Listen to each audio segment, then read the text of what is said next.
हमारे आसपास के पदार्थ शुद्ध हैं। हमारे आसपास के पदार्थ क्या हैं? तो शुद्ध हैं। ये 9th क्लास का है।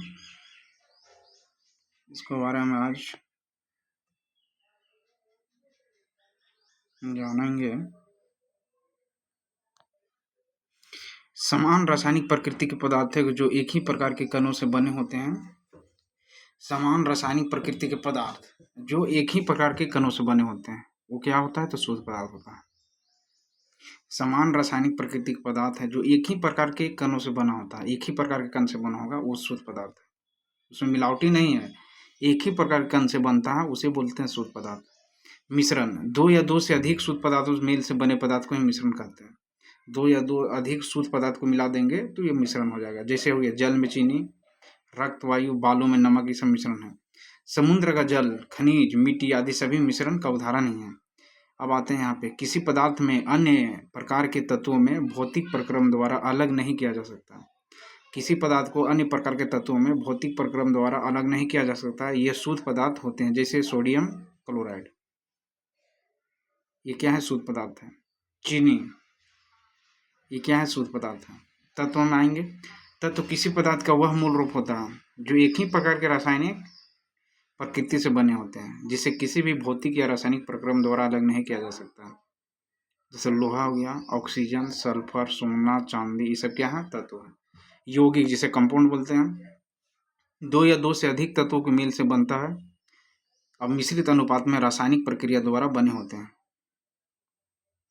यौगिक जो होते हैं दो या दो से अधिक को मेल से बनता है ये, और ये रासायनिक प्रक्रिया द्वारा बने पदार्थ को यौगिक कहते हैं। जैसे जल, नमक हो गया, चीनी हो गया, एल्कोहल हो गया, कार्बन डाइऑक्साइड हो गया, ये सब क्या है? यौगिक हैं। जल, नमक, चीनी, एल्कोहल, कार्बन, ये सब क्या है? यौगिक है। ये एक दूसरे के साथ मिलकर बनते हैं।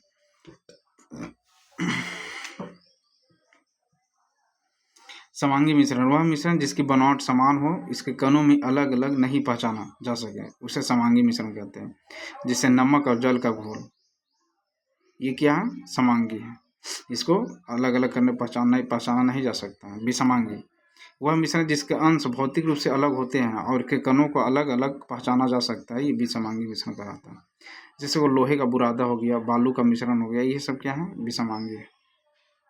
नेक्स्ट हम जानने की कोशिश करेंगे।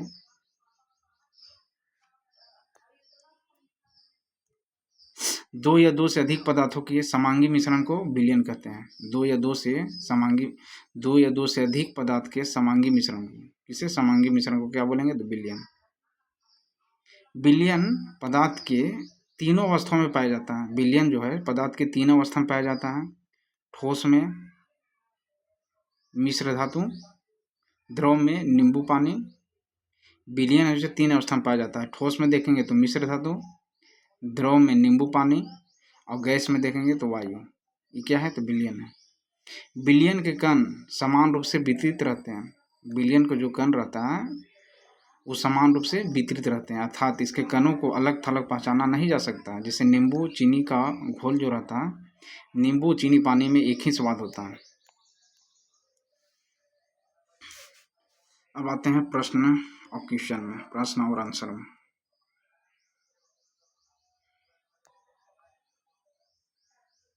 शुद्ध पदार्थ को क्या समझते हैं भाई? वह पदार्थ जिसमें मौजूद सभी कण समान रासायनिक प्रकृति के हैं और एक ही प्रकार के कण से मिलकर बने हुए, क्या है? शुद्ध पदार्थ। समांगी मिश्रण और विसमांगी में देखिए, समांगी में क्या है? इसके संगठनों को बनावट समान होती है, और जबकि विसमांगी में बनावट भौतिक दृष्टि से, इसके संगठनों की बनावट होती है भौतिक दृष्टि से विसमांगी में। देखिए समांगी में बनावट समान होती है, पता नहीं चलेगा। नेक्स्ट हम देखेंगे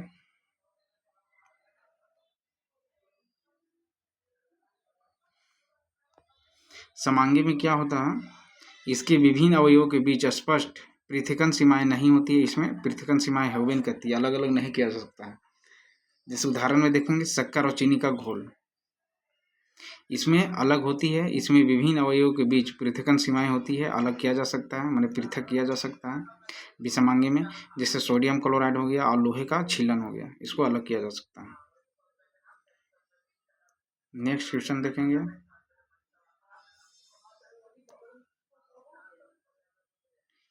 पदार्थ के साथ समांगी एवं विसमांगी मिश्रणों का नेक्स्ट है तुम्हारा दूसरा, विलयन और निलंबन कोलाइड एक दूसरे के किस प्रकार भिन्न है। निलंबन हो गया, विलयन हो गया, कोलाइड हो गया, एक दूसरे किस प्रकार का भिन्न है। तो विलयन सबसे पहले देखेंगे। विलयन दो या दो से अधिक पदार्थों के समांगी मिश्रण है। विलयन जो रहता है दो या दो से अधिक पदार्थों का समांगी मिश्रण है। इसके कणों को समांगित किया जाता है, इसके कणों को समांगित किया जा सकता है। इसके कण इतने सूक्ष्म होते हैं कि आंखों से नहीं देखा जा सकता है। विलयन में प्रकाश की मार्ग दिखाई नहीं देता है, इसमें प्रकाश का मार्ग दिखाई नहीं देता है। छानने की विधि द्वारा विलय कणों से विलयन से पृथक नहीं किया जा सकता है। छानने की विधि द्वारा विलयन को अलग नहीं किया जा सकता है।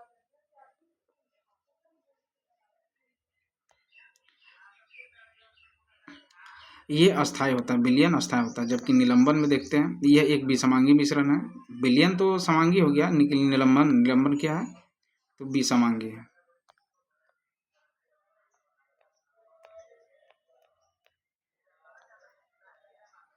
ये विसमांगी मिश्रण है।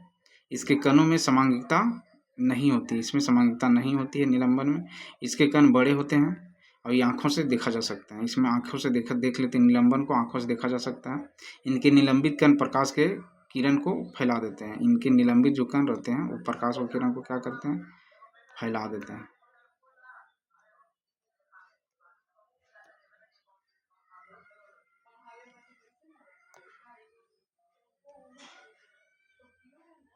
इन्हें छानने की विधि से अलग किया जा सकता है, इन्हें छानने की विधि से अलग किया जा सकता है और ये अस्थायी होते हैं।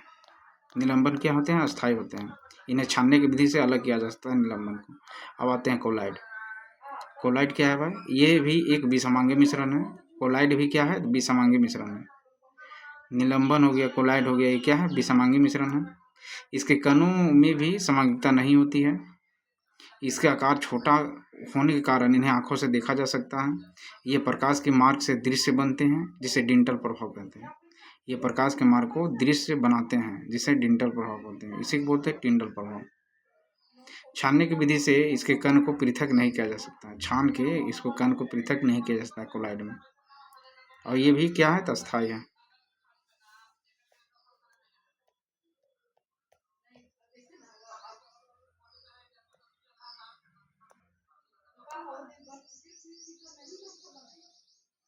परमाणु एवं अणु, चैप्टर 3, अध्याय समीक्षा।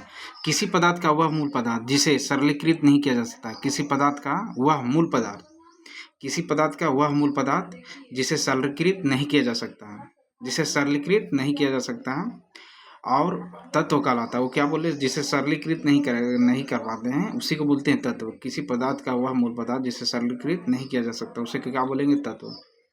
जैसे हाइड्रोजन हो गया, इसे सरलीकृत नहीं कर पाएंगे। ऑक्सीजन हो गया, आयरन हो गया, चांदी, सोना, ये सब क्या है, तो तत्व है। और तत्व को सरलीकृत नहीं किया जा सकता है। नेक्स्ट, पदार्थ का वह सूक्ष्मतम कण, पदार्थ का वह सूक्ष्म कण जिसे आगे विभाजन नहीं किया जा सकता है, जिसे आगे विभाजन नहीं किया जा सकता है, आगे विभाजन नहीं किया जा सके वह परमाणु कहलाएगा। पदार्थ का वह सूक्ष्म कण जिसे आगे विभाजित नहीं किया जा सके वो क्या है, तो परमाणु है। एक ही तत्व जो भिन्न भिन्न दो या दो से अधिक परमाणुओं को समूह जो रासायनिक से एक दूसरे से बंधे होते हैं। एक ही तत्व को भिन्न भिन्न दो या दो से अधिक परमाणुओं के समूह जो रासायनिक से एक दूसरे से बंधे होते हैं वो क्या बोलते हैं, अणु कहलाते हैं। अणु क्या होते हैं, रासायनिक से एक दूसरे से क्या होते हैं, ज्वाइंट, बंधे होते हैं। भिन्न भिन्न दो से अधिक तत्व परमाणु के समूह से एक दूसरे से बंधे होते हैं वो क्या कहलाएंगे भाई, दूसरे से बंधे होते वो क्या है, अणु कहलाएंगे। एक दूसरे से बंधे होते हैं भिन्न भिन्न अणु से, भिन्न भिन्न दो या दो से अधिक परमाणुओं से समूह जो रासायनिक एक दूसरे से बंधे होते हैं वो क्या है, अणु है। जिससे हो गया O2, H2, N2, H2O, CO2 हो गया, MgCl2 हो गया, ये सब क्या है, अणु है।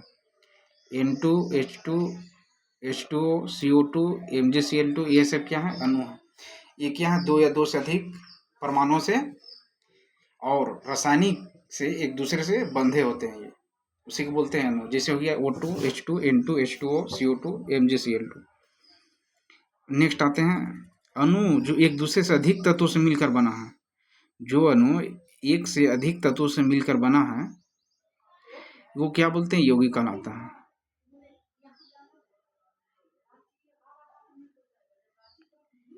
अणु जो एक से अधिक तत्वों से मिलकर बना है उसे यौगिक कहलाते हैं। जैसे बोलेंगे H2O CO2 NH3 BrCl2 CH4, ये सब क्या है, तो यौगिक कहलाते हैं।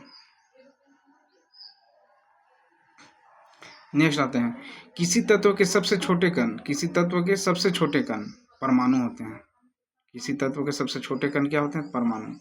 जैसे हाइड्रोजन के परमाणु H होता है, ऑक्सीजन के परमाणु O होता है, कार्बन के परमाणु C होता है, मैग्नीशियम के परमाणु Mg होता है। नेक्स्ट आता है तुम्हारा द्रव्यमान के संरक्षण नियम। द्रव्यमान के संरक्षण नियम। द्रव्यमान के संरक्षण नियम के अनुसार किसी रासायनिक अभिक्रिया में, द्रव्यमान के संरक्षण नियम के अनुसार किसी रासायनिक अभिक्रिया में द्रव्यमान का नहीं तो सृजन होता है और न ही विनाश होता है। द्रव्यमान को न तो सृजन कर पाते हैं और न ही विनाश कर पाते हैं, उसी को बोलते हैं द्रव्यमान संरक्षण का नियम। निश्चित अनुपात का नियम। किसी भी यौगिक में तत्व सदैव एक निश्चित द्रव्यमान के अनुपात में विद्यमान होते हैं। किसी यौगिक के तत्व में सदैव एक निश्चित द्रव्यमान के अनुपात में विद्यमान होते हैं। दिए गए तत्व के सभी, नेक्स्ट आते हैं, दिए गए तत्व के सभी परमाणुओं का द्रव्यमान एवं रासायनिक गुणधर्म समान होते हैं। दिए गए तत्व के सभी परमाणु एक द्रव्यमान एवं रासायनिक गुणधर्म क्या होते हैं, तो समान होते हैं। नेक्स्ट भिन्न भिन्न तत्वों के परमाणुओं के द्रव्यमान। भिन्न भिन्न तत्वों के परमाणुओं को द्रव्यमान एवं रासायनिक गुणधर्म, भिन्न भिन्न तत्वों के परमाणुओं के द्रव्यमान हो गया, रासायनिक गुणधर्म हो गया, ये क्या होते हैं, भिन्न भिन्न होते हैं। डाल्टन के परमाणु के सिद्धांत में, डाल्टन के जो परमाणु सिद्धांत था उसमें क्या बोलता है, परमाणु द्रव्यमान सबसे विशिष्ट संकल्पना थी और उनके अनुसार, डाल्टन के अनुसार प्रत्येक तत्व का अभिलक्षणिक परमाणु द्रव्यमान होता है। डाल्टन के परमाणु सिद्धांत बोलता है।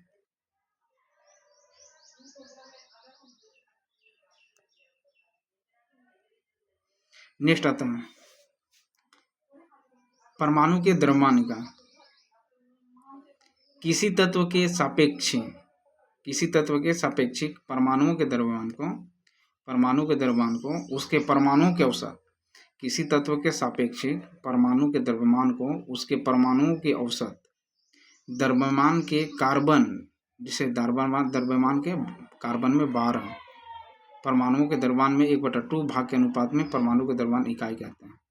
कितना, कार्बन 12 परमाणु के द्रव्यमान के 1/12वां भाग, जिसे कार्बन के 12 होता है, ठीक है, कार्बन का 12, उसका द्रव्यमान के 1/12वां भाग के अनुपात को क्या बोलेंगे, परमाणु द्रव्यमान इकाई कहते हैं। 1/12वां भाग को बोलेंगे परमाणु द्रव्यमान का इकाई। नेक्स्ट आता है किसी तत्व का यौगिक अणु। किसी तत्व का यौगिक अणु उस तत्व का यौगिक के सभी गुणधर्म को प्रदर्शित करता है। किसी तत्व या यौगिक अणु, किसी तत्व या यौगिक अणु उस तत्व या यौगिक के सभी गुणधर्म को, यौगिक के सभी गुणधर्म को प्रदर्शित करता है। सभी, किसी तत्व यौगिक अणु का उस तत्व या यौगिक के सभी गुणधर्मों को क्या बोलता है, प्रदर्शित करता है। एक ही तत्व के परमाणु अथवा भिन्न भिन्न तत्वों के परमाणु परस्पर संयोग करके अणु निर्मित करते हैं। आर्गन Ar, हीलियम He इत्यादि जैसे अनेक उत्कृष्ट गैस तत्व को अणु उसी तत्व को केवल एक परमाणु द्वारा निर्मित होते हैं। अतः ये परमाणु होते हैं क्योंकि उत्कृष्ट गैस किसी भी तत्व से यहाँ तक खुद से भी संयोजन नहीं करती है। नेक्स्ट किसी अणु संरचना में प्रयुक्त होने वाले परमाणुओं की संख्या को उस अणु की परमाणुकता कहते हैं। किसी अणु का संरचना में प्रयुक्त होने वाले परमाणु की संख्या, परमाणु के संख्या को उस अणु की परमाणुकता कहते हैं। जैसे ऑक्सीजन का O2 परमुकता इसका कितना है, तो 2 हो गया। इसका परमुकता कितना है, जैसे ऑक्सीजन का अणु O2 है तो इसमें परमाणुकता कितना होगा, परमाणुकता तो 2 है। फास्फोरस का अणु होते हैं P4, तो इसमें परमाणुकता कितना होगा, 4 होगा। नेक्स्ट होता है कुछ तत्व जैसे ऑक्सीजन, हाइड्रोजन और क्लोरीन आदि अपने 2 परमाणुओं से अणु बनते हैं। कुछ तत्व जैसे ऑक्सीजन हो गया, हाइड्रोजन हो गया, क्लोरीन हो गया आदि अपने 2 परमाणुओं से अणु बनते हैं। ऐसे तत्व को द्विपरमाणुक अणु कहते हैं। क्या बोलते हैं इसे, द्विपरमाणुक अणु। उदाहरण में जैसे हाइड्रोजन हो गया, जिसे H2 बोलेंगे। दूसरा ऑक्सीजन हो गया O2, ऑक्सीजन O2 और हाइड्रोजन H2। नेक्स्ट आते हैं वह तत्व, वह अणु जो 3 परमाणुओं से मिलकर बना होता है। वह अणु जो 3 परमाणु, कितना, 3 परमाणुओं से मिलकर बना होता है, उसे 3 परमाणुक अणु कहलाता है। जैसे ओजोन हो गया O3, इसमें की परमाणुकता कितना है, 3 है। इसमें परमाणुकता कितना है ओजोन का, O3, तो इसमें परमाणुकता 3 है। नेक्स्ट किसी तत्व में अणु जिसमें 4 परमाणुकता होते हैं, जिसमें कितना, जो 4 परमाणु होते हैं, उसे बोलते हैं चतुरार्माणुक अणु। चतुरार्माणुक अणु जैसे फास्फोरस में P4, तो परमाणुकता इसमें 4 है। नेक्स्ट आता है किसी तत्व के अणु जिसमें परमाणुकता की संख्या 4 से अधिक अगर होगा, उसे बोलते हैं बहुपरमाणु। अगर 4 से अधिक होगा तो उसे बोल देंगे बहुपरमाणु।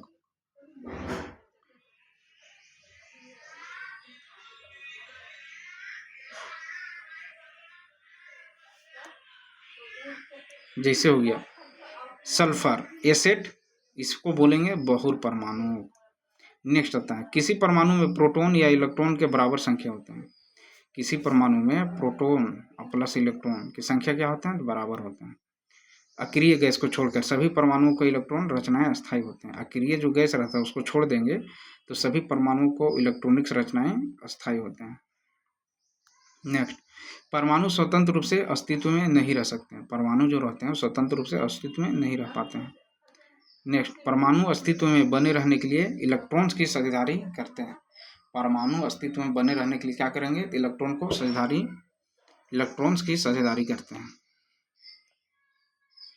आयन विद्युत आवेशित कण होते हैं भाई। आयन क्या होते हैं, विद्युत आवेशित कण होते हैं। नेक्स्ट आयनों की इलेक्ट्रॉनिक रचनाएं अस्थायी होती हैं। आयनों का जो रहता है इलेक्ट्रॉनिक रचनाएं क्या होते हैं, तो अस्थायी होते हैं। आयनों की इलेक्ट्रॉनिक रचनाएं स्थान होती है। आयन स्वतंत्र रूप से अस्तित्व में रह सकते हैं। आयन जो होते हैं स्वतंत्र रूप से अस्तित्व में रह सकते हैं। आयनिक यौगिक में पहला तत्व धातु जिसे बोलते हैं मेटल। आयनिक यौगिक में पहला तत्व धातु मेटल होता है, जबकि धनायन जिसे बोलते हैं, और ये क्या बोलते हैं, धनायन बनाता है। दूसरा तत्व अधातु होते हैं जैसे नन मेटल, ये ऋण आयन। अधातु हो गया ऋण आयन, और जबकि मेटल हो गया धन आयन। नेक्स्ट आते हैं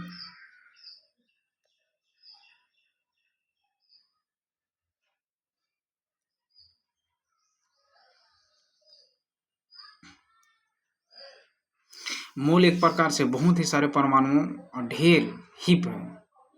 मोल एक प्रकार से बहुत सारे परमाणुओं का ढेर है, जिसे किसी भी तत्व के परमाणुओं के अणुओं तथा आयनों की संख्या 6.022 इंटू 10⁻23 6.022 इंटू 10⁻23 होता है।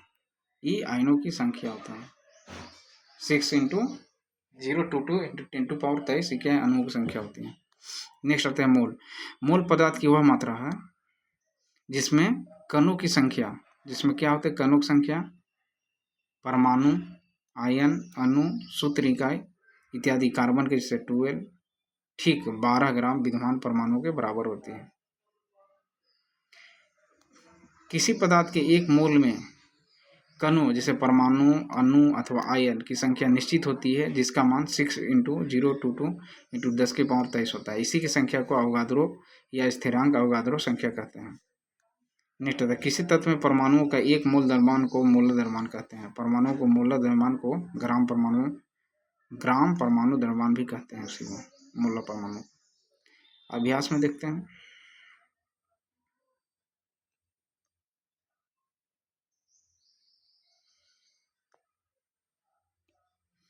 एक अभिक्रिया में 5.3 ग्राम सोडियम है, सोडियम कार्बोनेट और 6 ग्राम एथेनोइक अम्ल अभिक्रित होता है। 2.2 ग्राम कार्बन डाइऑक्साइड और 8.2 ग्राम सोडियम एथेनोइट और 0.2 ग्राम जल उत्पादन के रूप में प्राप्त होता है। इस अभिक्रिया द्वारा दिखाए गए परीक्षण द्रव्यमान संरक्षण के नियम के अनुरूप है। सोडियम कार्बोनेट प्लस एथेनोइक अम्ल और sodium ethanoate plus carbon dioxide plus जल उत्तर अभिकारकों का द्रव्यमान इक्वल टू सोडियम कार्बोनेट का द्रव्यमान प्लस एथेनोइक अम्ल का द्रव्यमान 5.3 ग्राम प्लस 6 ग्राम, दोनों को ऐड कर देंगे तो हो जाएगा तुम्हारा 11 ग्राम। उत्पादों का द्रव्यमान देखेंगे तो सोडियम एथेनोइक का द्रव्यमान जिसे CO2 बोलेंगे, CO2 का द्रव्यमान इक्वल टू जल का द्रव्यमान जैसे 8.2 ग्राम, तो 2.2 ग्राम प्लस 0.9 ग्राम यानी 11.3 ग्राम हो गया टोटल।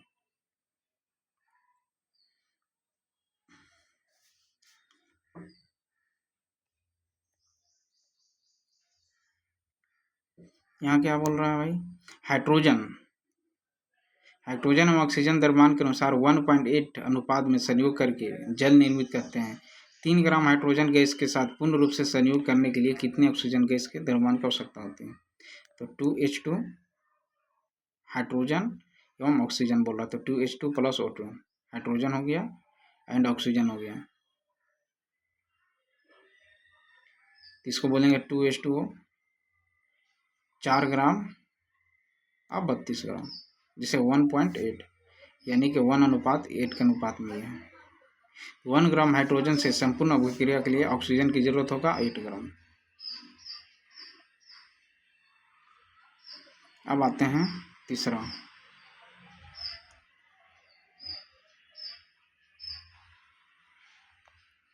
डाल्टन के परमाणु सिद्धांत का कौन सा अभिगृहित द्रव्यमान के संरक्षण के नियम का परिणाम है? परिणाम है। परमाणुओं के समूह जिन पर नेट आवेश विद्यमान हो उसे क्या बोलेंगे? बहुपरमाणु आयन कहते हैं।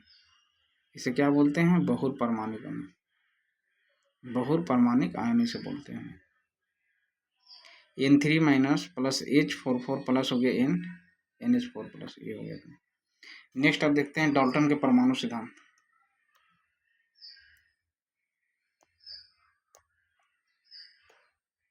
डाल्टन के परमाणु सिद्धांत के कौन सा अभिगृहित निश्चित अनुपात के नियम की व्याख्या करता है? डाल्टन के परमाणु सिद्धांत का कौन सा अभिगृहित निश्चित अनुपात के नियम को व्याख्या करता है? कौन भाई? तो जैसे मैग्नीशियम क्लोराइड हो गया MgCl।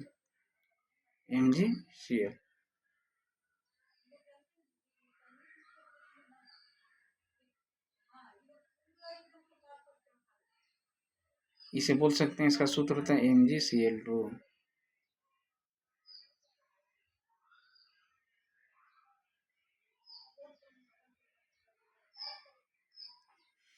तो Cl2 हो गया Mg1, तो MgCl2।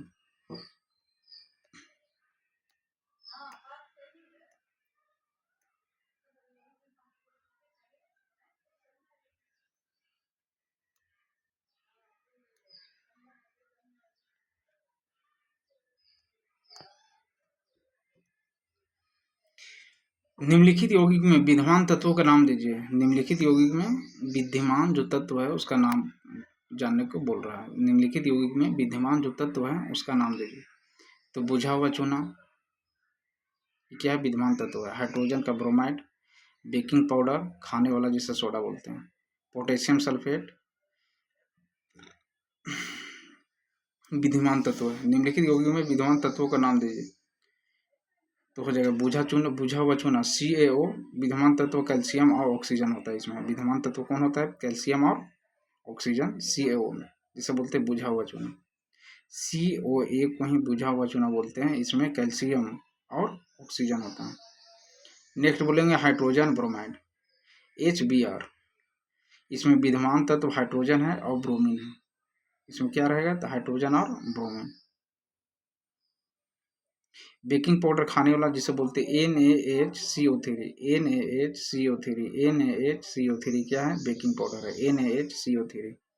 ये क्या है तो बेकिंग पाउडर। इसमें विद्यमान तत्व हो गया सोडियम, Na से सोडियम हो जाएगा, H से हाइड्रोजन हो जाएगा, C से कार्बन हो जाएगा और O3 ये होगा ऑक्सीजन। तो इसमें विद्यमान कौन कौन रहता है भाई तो सोडियम, हाइड्रोजन, कार्बन और ऑक्सीजन बेकिंग पाउडर में NaHCO3। नेक्स्ट रहता है डी पोटेशियम सल्फेट जिसे बोलते हैं K2SO4। K2SO4 इसमें विद्यमान कौन सा है जी पोटेशियम हो गया, K से पोटेशियम, S से सल्फर, O से ऑक्सीजन हो गया।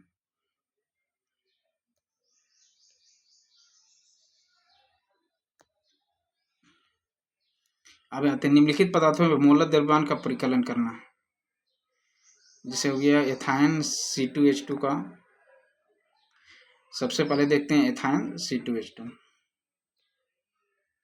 मोलर द्रव्यमान का परिकल्पना करना है, परिकलन करना है ना। सबसे पहले देखेंगे एथाइन C2H2। तो मोलर द्रव्यमान इसका 2 है, मोलर द्रव्यमान 2। कार्बन का परमाणु द्रव्यमान मोलर द्रव्यमान इक्वल टू 2 कार्बन द्रव्यमान, 2 कार्बन का द्रव्यमान परमाणु द्रव्यमान और 2 हाइड्रोजन का परमाणु द्रव्यमान। 2 कार्बन का परमाणु द्रव्यमान है और 2 को क्या हाइड्रोजन का परमाणु द्रव्यमान।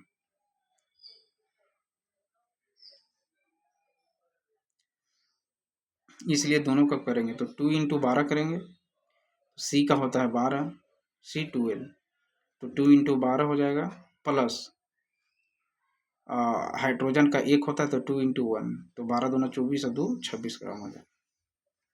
कार्बन का 12 और हाइड्रोजन का देखेंगे तो तुम्हारा 1 होता है, इसलिए C2H2।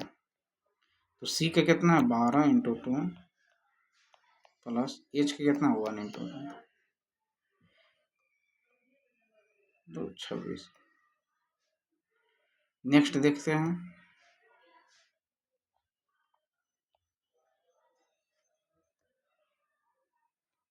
सल्फर का। सल्फर का अणु होता है S8। मोलर द्रव्यमान 8, सल्फर का परमाणु द्रव्यमान देखेंगे तो पहले हो जाएगा 8 इंटू एसिड बोल रहा है, इसलिए 8 इंटू सल्फर का कितना होता है 32,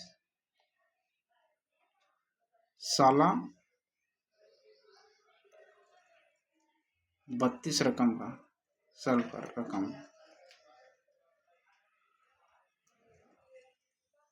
तो सल्फर का परमाणु द्रव्यमान कितना होता है 32, सल्फर का परमाणु द्रव्यमान कितना है तो 32, तो 32 इंटू 8 करेंगे तो 256 ग्राम हो जाएगा। नेक्स्ट देखेंगे फास्फोरस, P4 होता है, तो फास्फोरस का 31 होता है। सल्फर का हो गया तुम्हारा 32, तो साला फस तो कौन तो सल्फर का 32 हो गया और फास्फोरस का 31। साला में फंसा तो साला 32 होगा और फास्फोरस 31 होगा। तो फास्फोरस का 31, तो P इंटू 31 124 ग्राम हो जाएगा। नेक्स्ट होता है हाइड्रोक्लोरिकम HCl। तो हाइड्रोजन का परमाणु द्रव्यमान, क्लोरीन का परमाणु द्रव्यमान दोनों का ऐड करेंगे। तो हाइड्रोजन का 1 होता है इसलिए 1 प्लस क्लोरीन का कितना होता है तो 35.5, तो हो जाएगा टोटल 36.5। क्लोरीन का कितना होता है हम देखेंगे कितना इसका होता है क्लोरीन का, तो 35.5 परमाणु द्रव्यमान। क्लोरीन 35.5 परमाणु द्रव्यमान, इसको देखेंगे 35.5। हाइड्रोजन का 1 1, तो 1 प्लस 35.5 इक्वल टू 36.5।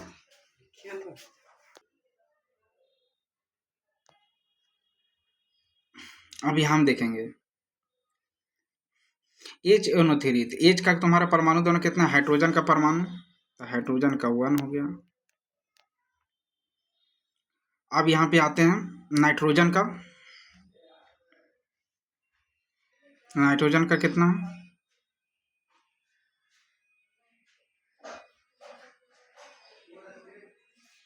तो नाइट्रोजन का हम सीधा सीधी बोलेंगे 14 होता है। नाइट में 14 काम कभी नहीं करना चाहिए, नाइट में 14 काम। नाइट्रोजन का कितना है, तो 14। नाइट्रोजन का परमाणु द्रव्यमान कितना होगा, तो 14। अब आते हैं सीधा सीधी ऑक्सीजन का, तो 16 होता है। ऑक्स 16 ऑक्स कितना लिया था, 16 ऑक्स लिया था। 16 ऑक्सीजन का कितना है, तो 16। तुम्हारा नाइट्रोजन का कितना है, तो 14, तो मल्टीप्लाई कर देगा तो 63 ग्राम आ जाएगा।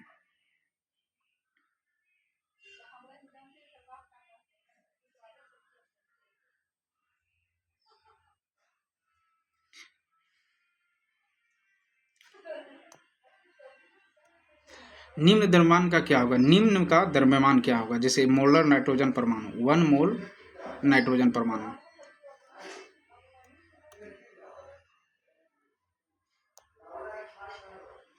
वन मोल नाइट्रोजन परमाणु को देखेंगे तो 1 मोल नाइट्रोजन परमाणु का द्रव्यमान होता है N इक्वल टू 14U। तो नाइट्रोजन, तो नाइट में नाइट 14। एल्युमिनियम 4 मोल का एल्युमिनियम, 4 मोल एल्युमिनियम परमाणु, तो 4 इंटू एल्युमिनियम का कितना है, आलू, ए लो 27, ए लो 27 रुपये, 27 रुपये के जी। आलू, आलू कैसे था, तो 27 रुपये के जी। एल्युमिनियम, आलू मिनी जो होता है कैसे, तो 27 रुपये के जी। तो एल्युमिनियम कितना है, 27 रुपये, तो यानी एल्युमिनियम का 27 बोल सकते इसको परमाणु द्रव्यमान, तो 4 इंटू 27 कर देंगे। नेक्स्ट होता है सोडियम सल्फाइड का। सोडियम सल्फाइड का फॉर्मूला होता है तुम्हारा Na2SO3। Na2SO3 क्या है, सोडियम सल्फाइड। सोडियम सल्फाइड का तो Na का, तो सोडियम सल्फेट का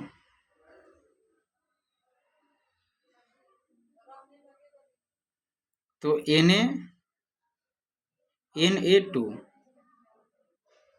Na2SO3, तो ऑक्सीजन का हो गया 16x, ऑक्सीजन का कितना हो गया 16 ऑक्सीजन, 16 इंटू 3। अब आ गया तुम्हारा सल्फर, सल्फर को देखेंगे हम 14, परमाणु द्रव्यमान कितना होता है 14, सल्फर का 16 से इसको याद करेंगे 16 32, यानी 32 हो गया तुम्हारा सल्फर का। ऑक्सीजन का हो गया 16, और फिर यहाँ देखेंगे तुम्हारा